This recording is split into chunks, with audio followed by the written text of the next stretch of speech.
5 আগস্টের পর নিরপেক্ষ মানুষও বিএনপির কাছে ভালো কিছু প্রত্যাশা করে বলে মন্তব্য করেছেন দলের ভারপ্রাপ্ত চেয়ারম্যান তারেক রহমান।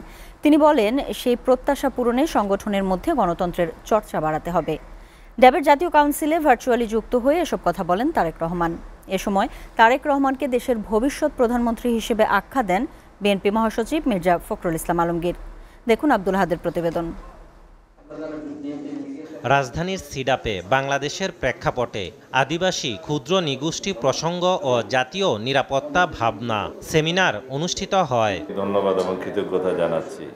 সেমিনারে বিএনপির স্থায়ী কমিটির সদস্য সালাউদ্দিন আহমেদ দাবি করেন, ফ্যাসিবাদরা কখনো দেশের জন্য রাজনীতি করেনি, তারা জাতীয় নিরাপত্তার জন্য হুমকি।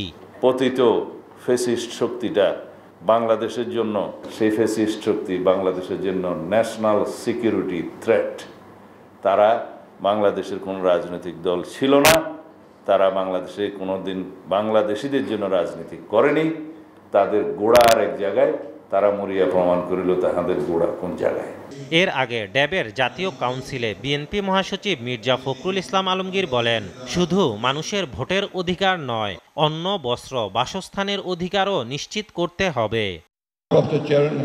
আমাদের ভবিষ্যৎ নেতা, ভবিষ্যৎ কাণ্ডারি, ভবিষ্যতের আমাদের প্রধানমন্ত্রী আজকে এখানে বাংলাদেশে শুধুমাত্র মানুষের ভোটের অধিকার নয়, বাংলাদেশের মানুষের স্বাস্থ্যের অধিকার, বেঁচে থাকার অধিকার, তার ভাতের অধিকার, অন্নের অধিকার সবকিছু নিশ্চিত করতে হবে।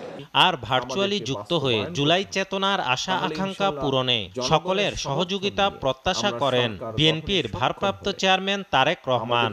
আপনাদের সকলের সহযোগিতা প্রয়োজন এই 31 দফার বাস্তবায়ন এবং সেই সাথে অবশ্যই 31 দফার ভিতরে যে চিকিৎসা সংক্রান্ত যেই দফাটি আছে, চিকিৎসা ক্ষেত্রে যেই দফাটি আছে সেটিকে বাস্তবায়ন করার জন্য। কারণ শুধুমাত্র সরকার, শুধুমাত্র আমাদের দলের সংসদ সদস্য অথবা শুধুমাত্র আমাদের নেতৃবৃন্দের দ্বারা সম্ভব নয়। বর্তমান প্রজন্মের দায়িত্ব গণতান্ত্রিক ধারা অব্যাহত রেখে ধীরে ধীরে তার ভিত শক্ত করা বলেও মন্তব্য করেন বিএনপির ভারপ্রাপ্ত চেয়ারম্যান।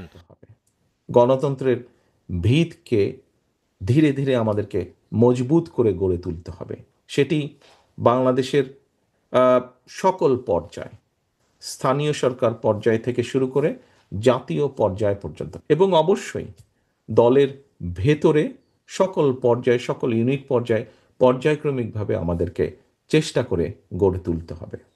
আব্দুল আহাদ, এসটিভি, ঢাকা।